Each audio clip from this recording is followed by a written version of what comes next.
Jezreel, donde Dios siembra.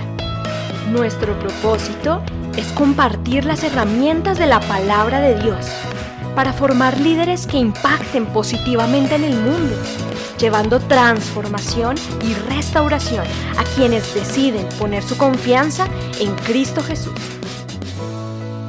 Bienvenidos a la prédica de hoy. Muy buenos días a todos y cada uno, a todas y cada una de ustedes. Hoy es el día de celebración. Normalmente nuestra reunión de sábado a las 5 o de hoy domingo a las 10 de la mañana es un día de celebración por lo que Dios ha hecho en nosotros durante la semana y le damos gracias a Dios por la semana que vamos a iniciar. No se les olvide tener siempre su WhatsApp dentro de sus contactos para que pueda recibir información como la de los ayunos, los días martes. Todos los martes es día de oración, de ayuno, de intercesión, y nos reunimos al mediodía a las 12 y en la tarde a las 6 para que tengan esa alternativa de horario. Igualmente, los profesionales jóvenes se reúnen el jueves a las 7 de la noche y el segundo viernes, como es el de esta semana que nos corresponde, tenemos nuestra iglesia despierta, nuestro tiempo de reunirnos en vigilia de oración. Así que les invitamos también este viernes a las 8 de la noche para que nos acompañen. Estará el Ministerio de Alabanza encargado de este mes de nuestro tiempo de iglesia despierta. Igualmente tenemos nuestra reunión de niños a las 3 de la tarde los días sábados y, como les decía, de adultos y jóvenes a las 5 el sábado y a las 10 en la mañana del domingo. Igualmente, pues obviamente durante la semana tenemos nuestros tiempos de edificación en pequeños grupos, citas personales, tenemos nuestra capacitación, todo aquello que nos permita seguir creciendo y efectivamente preparándonos para poderlo hacer también de forma presencial.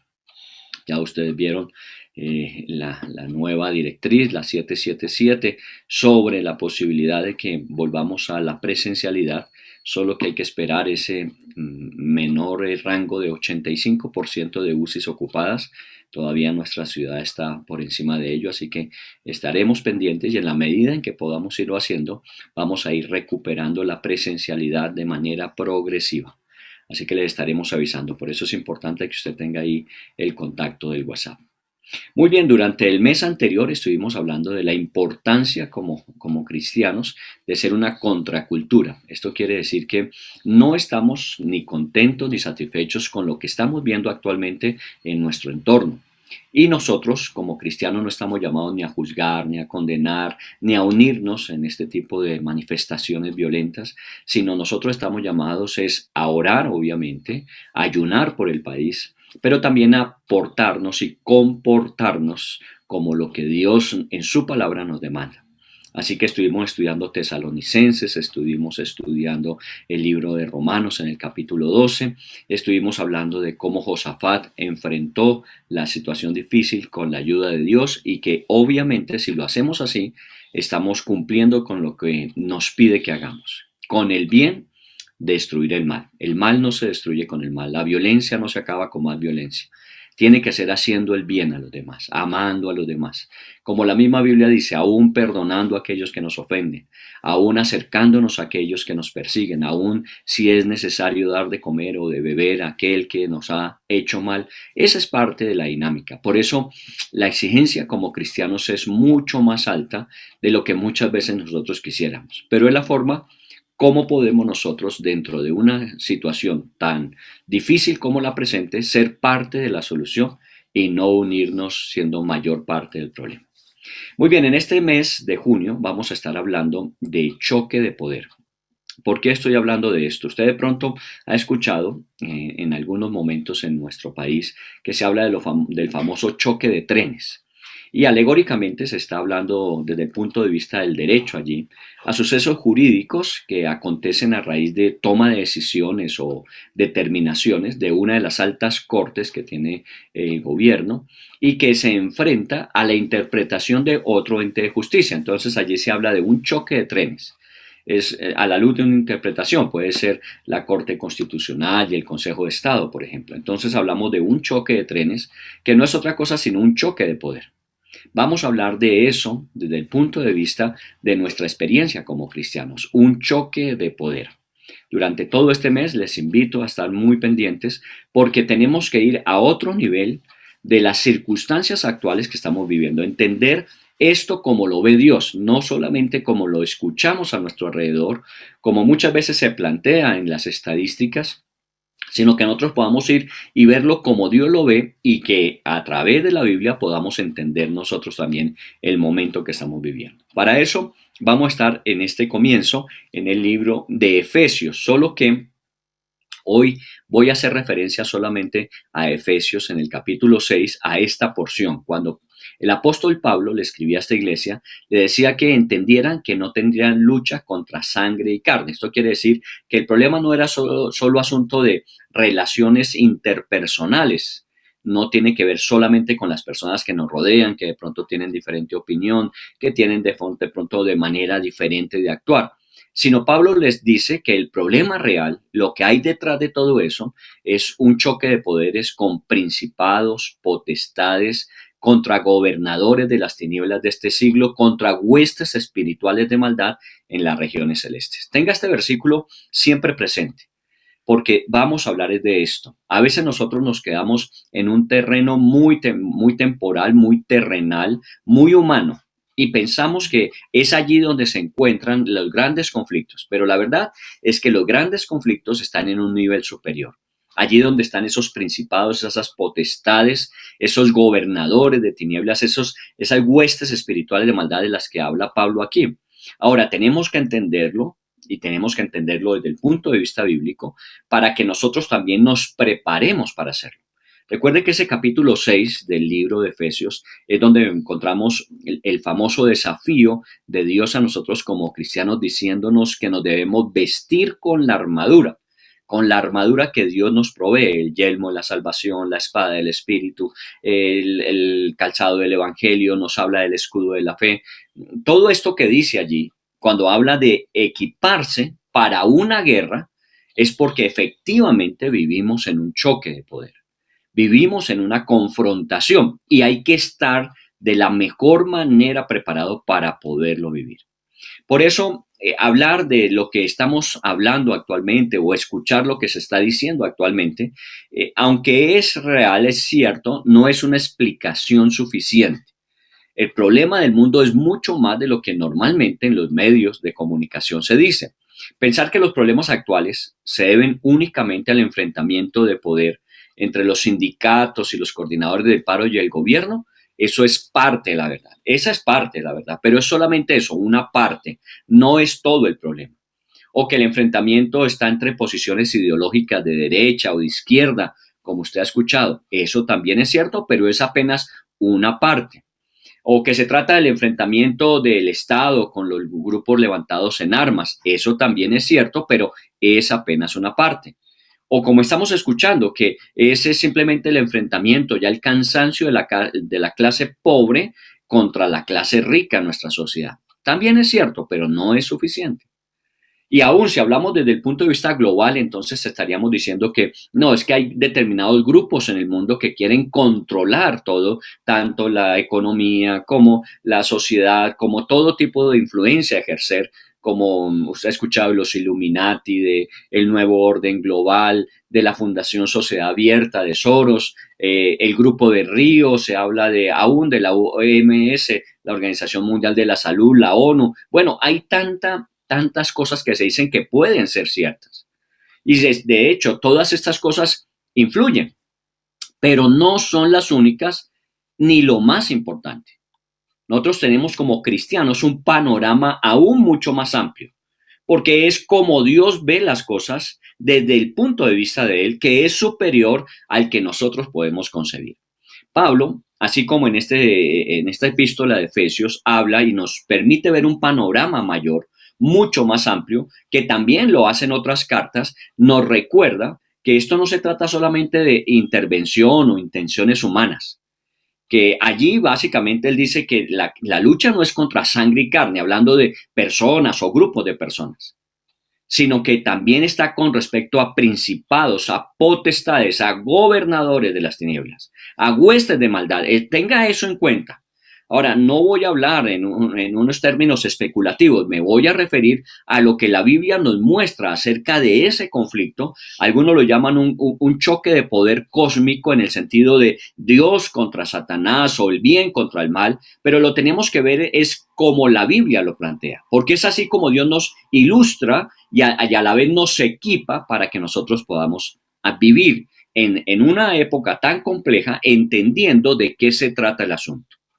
Muy bien, este es el libro de Efesios y lo vamos a estar revisando. Le voy a pedir que durante esta semana usted esté leyendo el libro de los Efesios, pero para poder entender ese versículo de Efesios capítulo 6, cuando habla de esa confrontación con estas potestades espirituales, tenemos que hacer un contexto. ¿Dónde comenzó?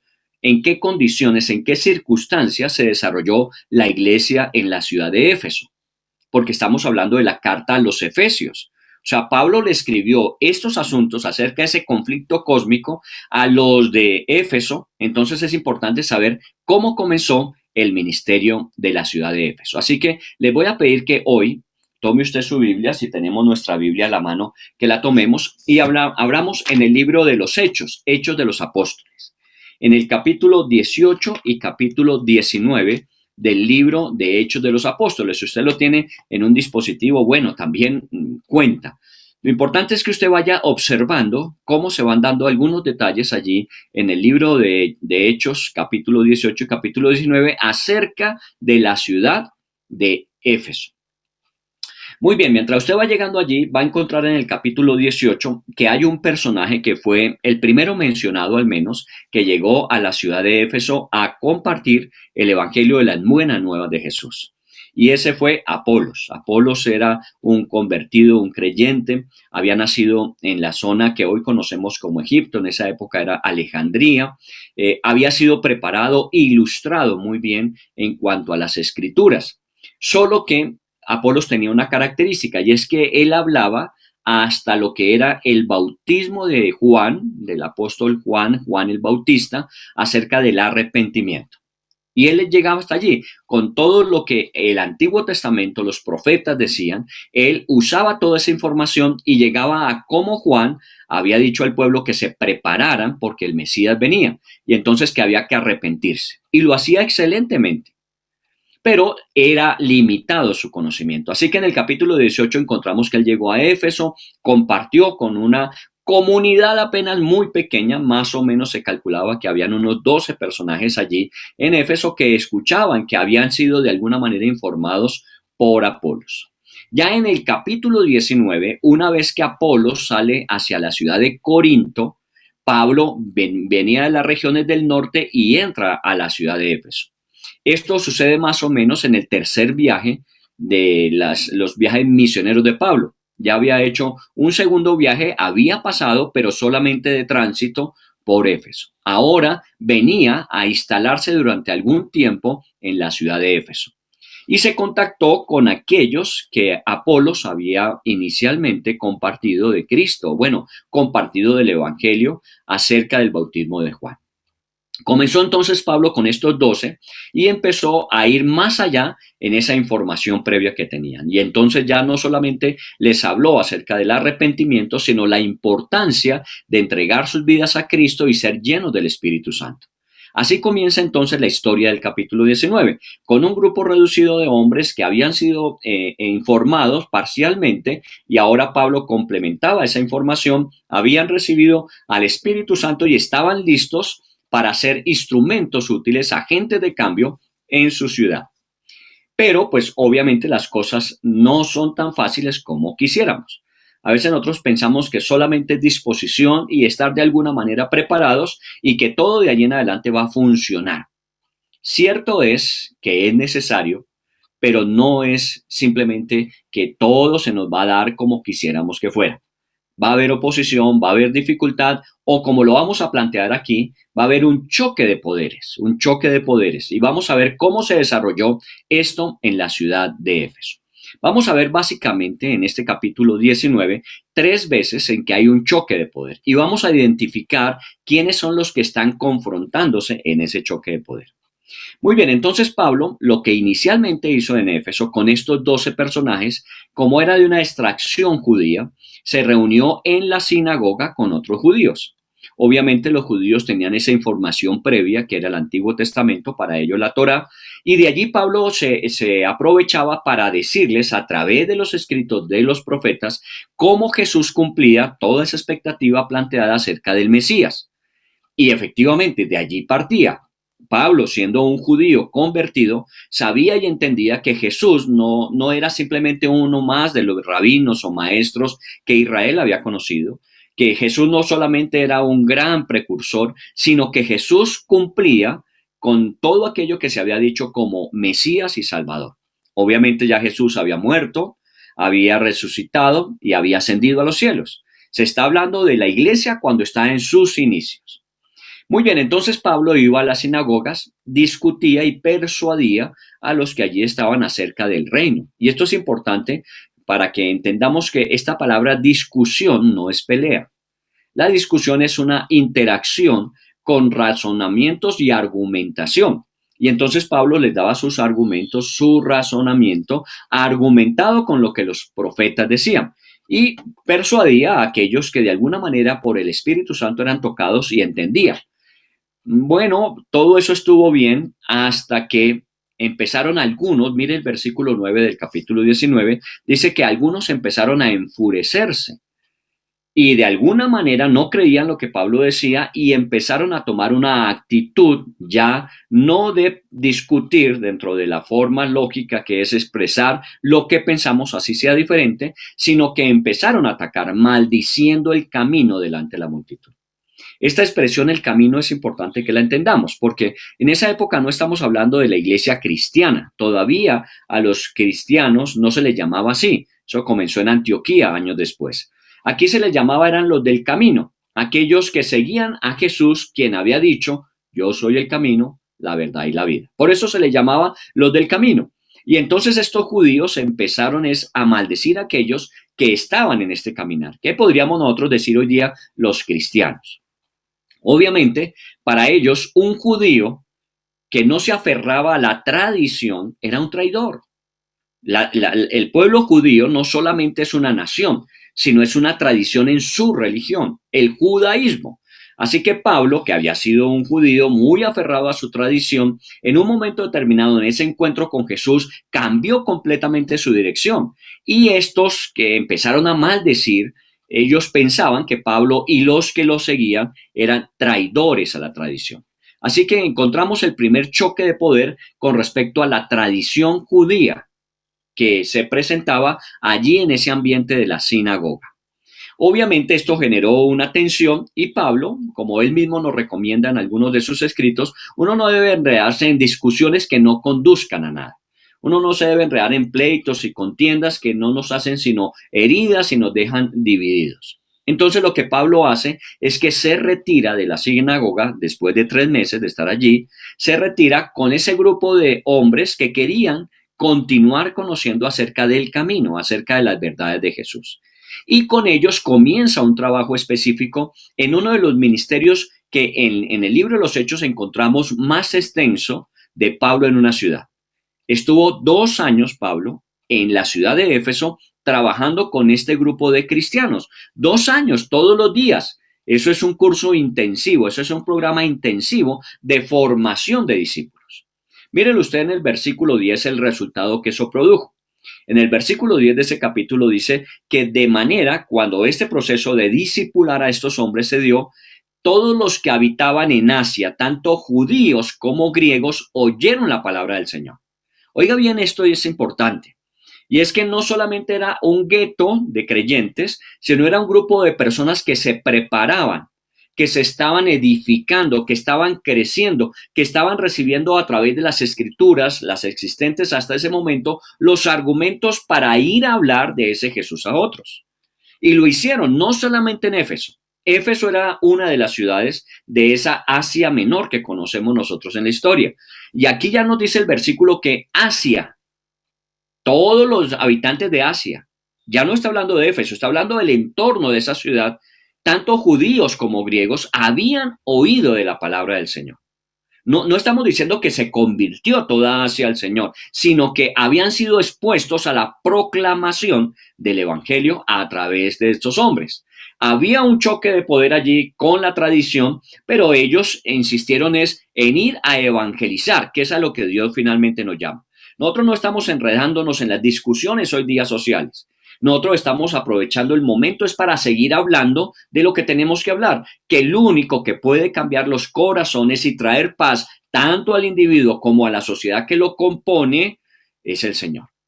Y así Dios empezó a actuar en medio de ellos. En el versículo 11 dice que Dios hacía milagros extraordinarios por la mano de Pablo. Oiga bien esto, Dios hacía milagros, el que hace los milagros es Dios, para que nosotros no coloquemos nuestra mirada en un lugar equivocado.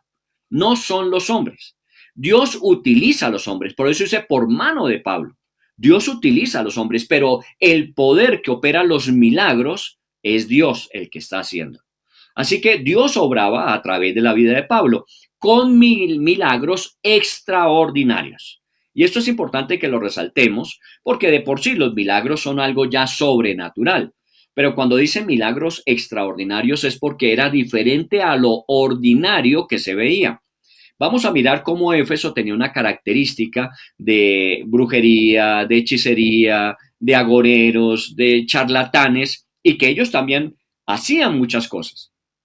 Pero las obras que Dios hacía a través de Pablo superaban estas situaciones que ellos ya habían visto. Por eso hablaban de milagros extraordinarios.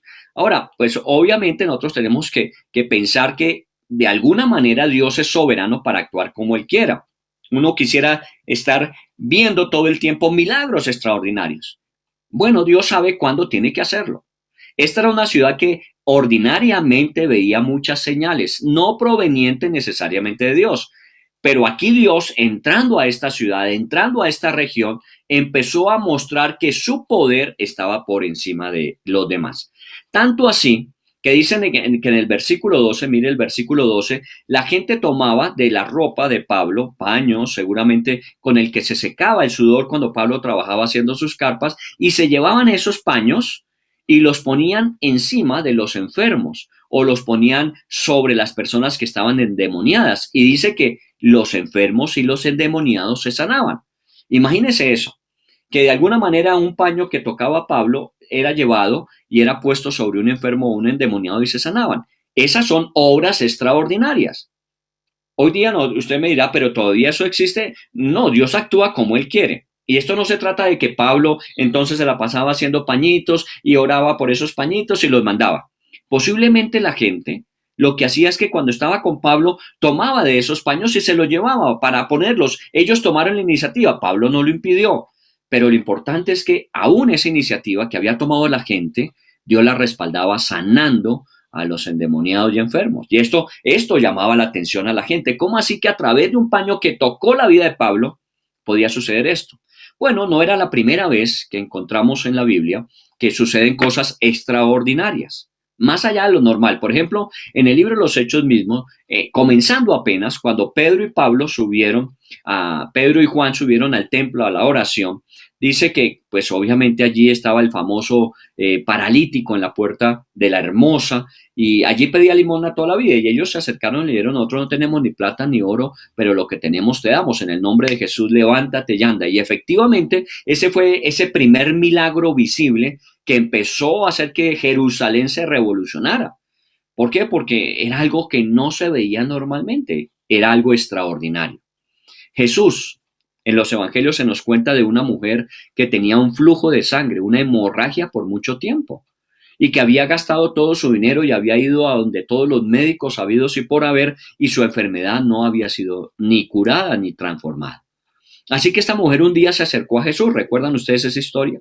Y que no vino delante de Jesús, sino que dice que se acercó y allí entre la gente estiró su mano para tocar el manto de Jesús. Y solamente con haber tocado el manto de Jesús, inmediatamente su enfermedad fue curada. ¿Recuerda usted ese pasaje? Fue cuando Jesús entonces detuvo a la gente y dijo, alguien me ha tocado. Pero mire que la fe de la mujer estaba en simplemente si toco su manto, seré sana. Y lo tocó y fue sana. Así que no era tan extraordinario, pero no era tan ordinario normalmente. Ahora, Pedro también, cuando estaba en Jerusalén y después de ese milagro de Hechos 3 con el paralítico, dice que en otra oportunidad subió al templo y la gente sacaba a sus enfermos y los colocaba en la calle para que cuando Pedro pasara, la luz del sol que reflejaba sombra de la silueta de Pedro tocara a los enfermos. Y en la medida en que Pedro pasaba y su sombra tocaba a los enfermos, se sanaba. Mire cómo puede operar Dios. Es que Dios es soberano, Dios puede hacer lo que Él quiera y no hay quien le impida. Ahora, no necesariamente entonces lo que hace Dios aquí lo tiene que hacer en otro lugar. No, Dios puede hacer lo que Él quiera y nada lo podrá impedir. ¿Cómo actuará Dios hoy? Bueno, preguntémosle a Dios cómo quiere actuar hoy, cómo lo está haciendo hoy. En ese momento eran esas las experiencias. En el caso de Éfeso, entonces, cuando encontramos un choque de poder entre Pablo con este nuevo mensaje de salvación a través de Jesús como el Mesías y la tradición judía, hay un choque allí. Y algunos de estos maldijeron a Pablo, maldijeron a los seguidores del camino y de alguna manera se opusieron. Pablo no se enredó en problemas. Siguió trabajando, siguió preparando a los discípulos siguieron compartiendo y llenaron esa zona de Asia con la palabra de Dios. ¿Quién salió ganando? El Señor. En este choque de poderes siempre Dios va a prevalecer. Veamos el segundo choque de poderes que se presenta allí en el capítulo número 19. Dice que allí en Éfeso, normalmente, pues si usted revisa la historia, Éfeso era la tercera ciudad grecorromana de esa época, en cuanto a volumen, en cuanto a influencia.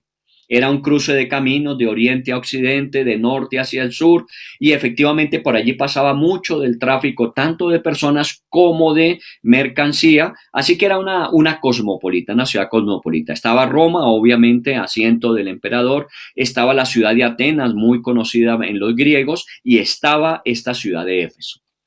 Y en esta ciudad de Éfeso llegaba mucha gente con muchas doctrinas, con muchas creencias, obviamente venían de todas partes del mundo.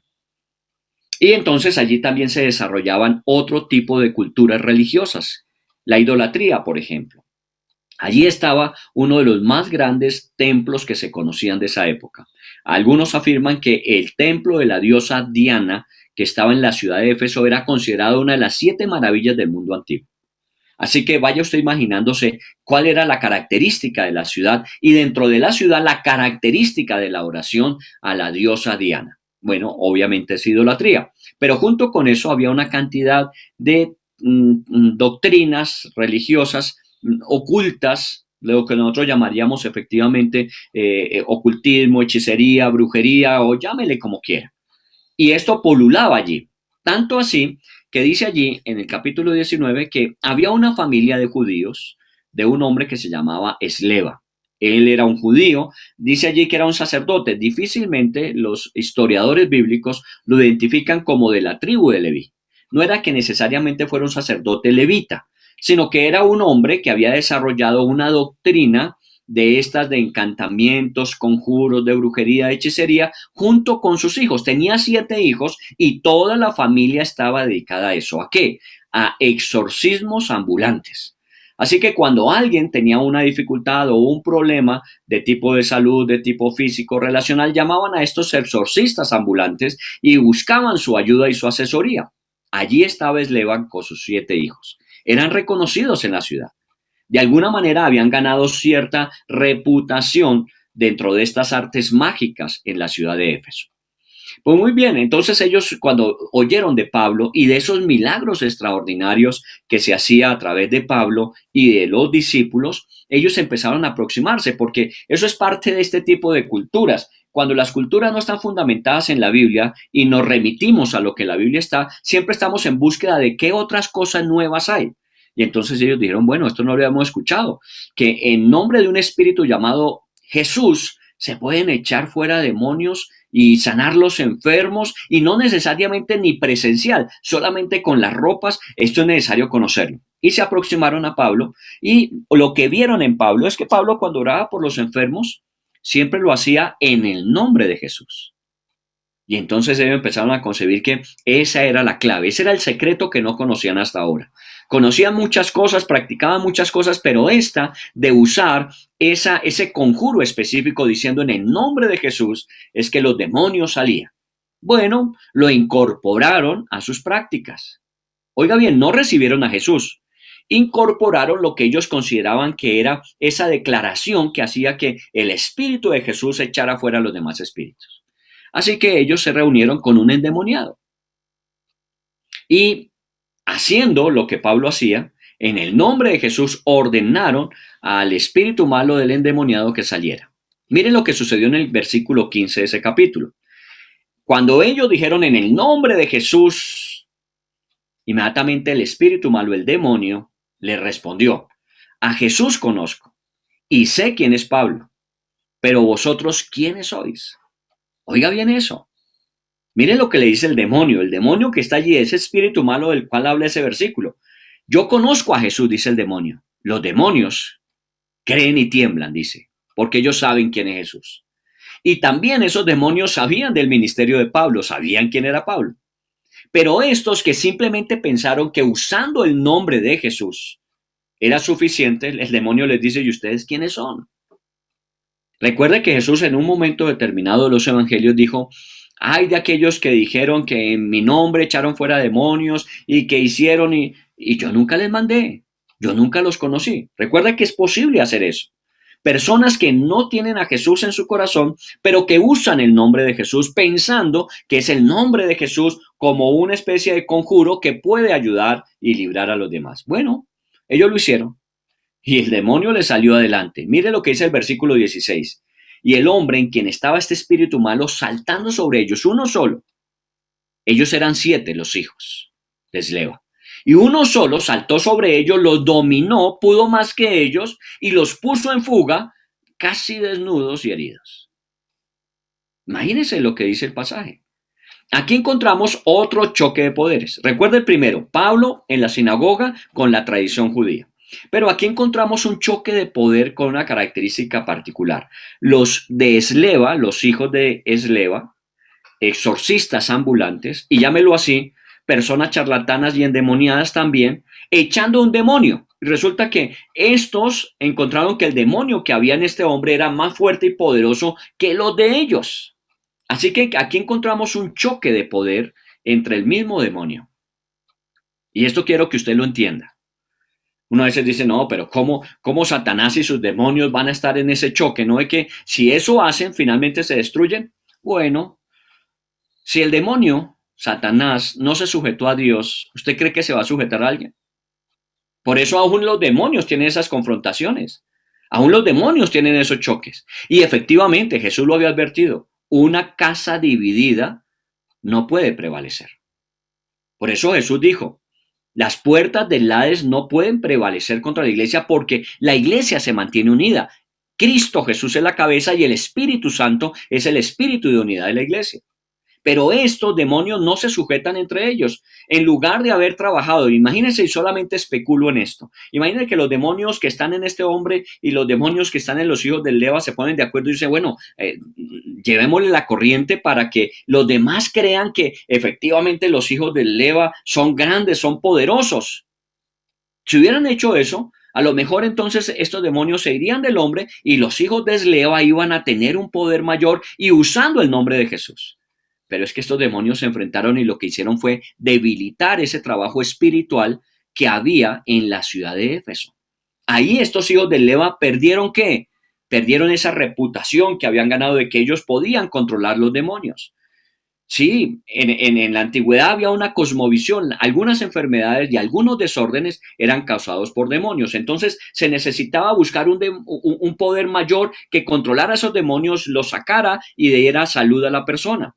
Pero muchas veces lo que ellos hacían era con otros demonios sacar los demonios anteriores. Usted lo ha escuchado. La gente a veces dice: no, yo he usado la magia, pero la magia blanca.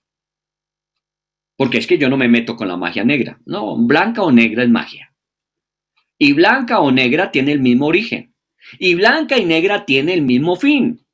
Y es apartarnos de Dios haciéndonos creer que nosotros tenemos un poder especial que es para el bien. Pero aún la magia blanca, cuando alguien le hace un maleficio a una persona, la usan para hacerle el maleficio a la otra persona, para que revierta sobre ellos. Dios nunca haría eso. Entonces entendamos que esto de los poderes espirituales de los que hablaba Pablo en el libro de Efesios capítulo 6, potestades, huestes, gobernadores de las tinieblas, eso era real en la ciudad de Éfeso. Eso estaban ellos viendo constantemente. Y ahí es donde Pablo les dice, nuestra lucha no es contra carne y sangre, sino es contra principados, contra potestades, que aún entre ellos mismos luchan y combaten. Muy bien, ¿cuál fue el resultado entonces de esa confrontación entre los hijos de Leva y este endemoniado y los demonios que tenían él? Miren lo que dice el versículo 17.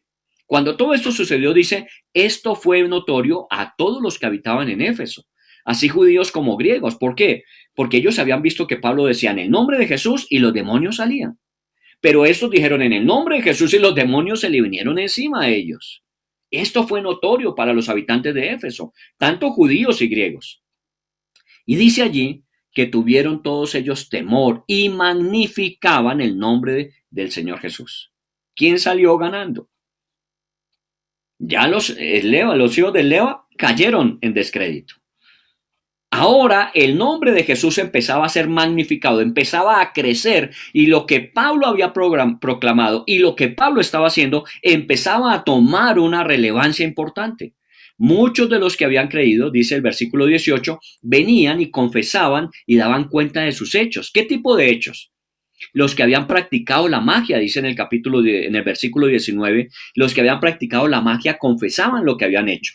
Y trajeron sus libros, los libros donde seguramente tenían sus conjuros, sus rituales, y los quemaron todos. Y era una cantidad considerable porque el evangelista Lucas, que es el autor del libro de los Hechos, dice que eso costó 50,000 piezas de plata y si usted revisa era un capital económico considerable que habían invertido en todo ese tipo de prácticas ocultas. Y al contrario, cuando esta magia, esta brujería, esta hechicería, este ocultismo empieza a decaer porque la gente empieza a retirarse, ¿hacia dónde se están acercando? El versículo 20 dice, así crecía y prevalecía poderosamente la palabra del Señor. Mire cómo Pablo, de una forma guiada por el Espíritu Santo, empieza a encontrar oposición, choque entre el poder de Dios y otros poderes. Y empieza a encontrar que el poder de Dios empieza a ganar, a tomar ventaja y a actuar sobre esas situaciones que en Éfeso existían. Muy bien, entonces, segundo choque de poderes, estamos hablando de que el mismo diablo con el diablo se enfrentaban y se debilitaban. Y Dios aprovechaba a través de Pablo y sus discípulos de seguir haciendo que la palabra del Señor penetrara. La gente se convertía, la gente se apartaba de la brujería, de la hechicería y buscaban al Señor. Muy bien, vámonos al tercer choque de poderes en el tiempo que nos resta. Allí en el capítulo 19, al final, después de esas experiencias y vemos que el Señor va tomando ventaja en esta ciudad tan difícil como era Éfeso espiritualmente hablando, dice que se levantaron unos artesanos, unas personas que se dedicaban a las artesanías hechas en plata, llamados también plateros. Y entonces ellos lo que hacían es que en sus artesanías proclamaban ese culto a la diosa Diana. Entonces hacían templos, hacían imágenes de Diana y tantas otras cosas que le generaban un potencial económico bien considerable. ¿Por qué? Porque la gente venía de todas partes de Asia a la ciudad de Éfeso a adorar a Diana de los Efesios. Se dice en la historia que ese templo de Diana, que era muy especial, considerado una de las 7 maravillas del mundo antiguo, alrededor de él había, dígalo usted hoy día para entenderlo, un centro comercial, donde todo este tipo de artesanos aprovechaban la concurrencia de la gente y la idolatría de ellos para venderles rollos mágicos, para venderles imágenes, para vender. Y eso hacía que obviamente esta cultura de idolatría y hechicería se extendiera a los lugares a donde esas personas luego se remitían. Y esto no era de ahora, esto no es de la época de Pablo solamente.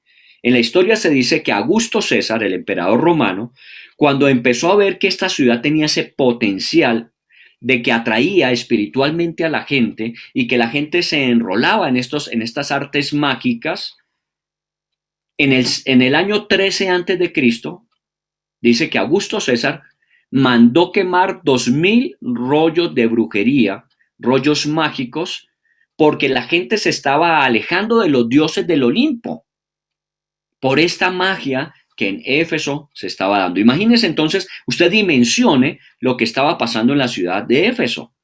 Uno a veces lee de los efesios, pero no sabe el contexto de lo que espiritualmente la ciudad de Éfeso tenía. Era tan particular el culto al oculto, a la brujería, a la hechicería, que habían unas famosas cartas que se llamaban las cartas efesias o grámatas se llamaban.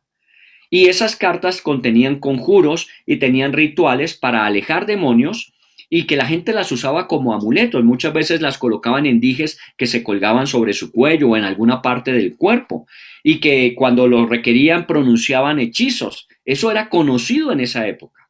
Tenía un poder particular. Recuerden que estamos hablando de eso, de un poder más allá de carne y sangre.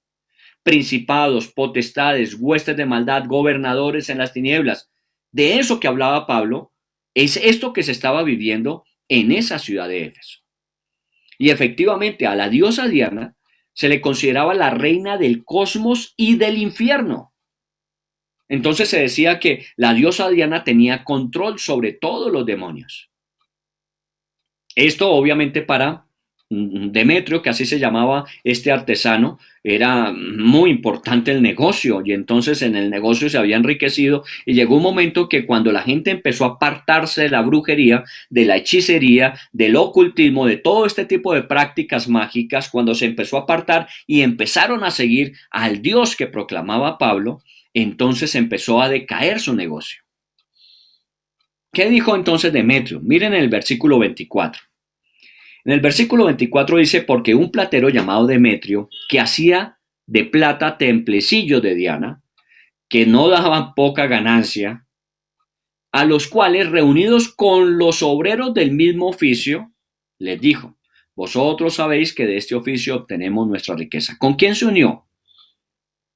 Muy bien. El sindicato de artífices, los sindicatos se reunieron. Esto no nos conviene, dijeron. Si esto sigue así, si Pablo sigue predicando y Dios haciendo esos milagros y la gente apartándose de la brujería, de la idolatría, nuestro negocio va a decaer. Ellos lo pensaron bien. No pensaban en la adoración de Diana. Pensaban era en su recurso particular y personal, su riqueza propia. Y ellos dijeron, no podemos seguir así. Tenemos que hacer algo. Porque de esto obtenemos el recurso.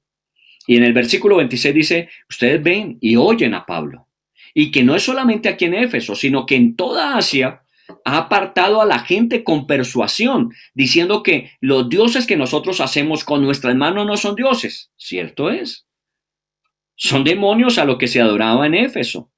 Y todo lo que ellos hacían era idolatría. Y Pablo eso era lo que le decía a la gente, y la gente se estaba apartando, mucha gente, no en Éfeso, en Asia. Y entonces ellos dijeron en el versículo 27, y no solamente hay peligro de que nuestro negocio venga a desacreditarse, sino que también el templo de la gran diosa Diana sea estimado en nada, y comience a ser destruida la majestad de aquella a quien venera toda Asia y el mundo entero. Miren esas expresiones, a veces uno las lee y uno no alcanza a dimensionar lo que dice. Pero conociendo cuál era el entorno de Éfeso, lo que ellos dijeron es, nosotros no podemos perder este chance que tenemos de que tenga gente de todo el mundo y ellos, por su cultura y de idolatría y oculta, magias ocultas, nos enriquecen. Entonces tenemos que hacer algo. Tenemos que hacer algo. ¿Y quiénes estaban unidos? Los artífices. Ya hoy día podemos nosotros contextualizar un poco el asunto cuando estamos hablando hoy día de una protesta social que uno dice, pero ¿quiénes son los que protestan? No, están protestando los unos, los otros. Está protestando todo el mundo y todo el mundo se está agrupando porque están pensando en sus propios beneficios, pero no están pensando de pronto en el beneficio de todos. Y recuerde, partimos del libro de Efesios capítulo 6. No hay lucha ni contra sangre ni contra carne. No estamos hablando de personas solamente. No estamos hablando de intenciones personales, aunque aquí quedan claras que existían.